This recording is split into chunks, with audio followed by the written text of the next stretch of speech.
People do this with Elon all the time. And Elon has even said, he's like, you might think you want to be me, but you don't. The clip where he did that, he points to his head and he's like, it's a tornado up here. I mean, my mind is a storm, and I don't think most people would want to be me. They may think they would want to be me, but they don't know.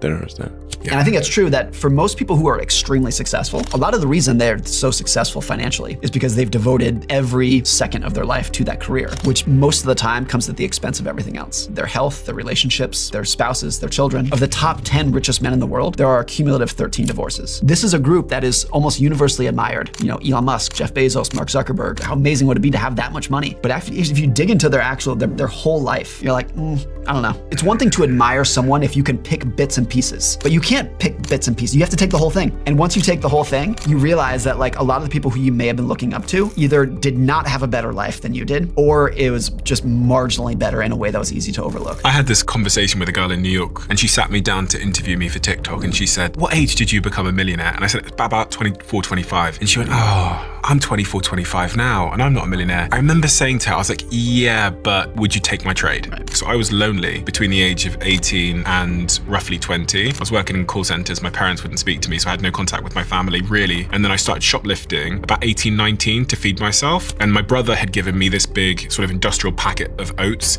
And what I had to do is it's like powder. I mixed the powder with water. There's a photo online, I think from my previous TED Talk, my first one, where I was just drinking this powdered water. So I said to her, I was a millionaire at 24, lonely, not speaking to my family, drinking powdered oats, shoplifting, working night shifts in multiple call centers. Right. Would you take the trade? Right. And she went, no.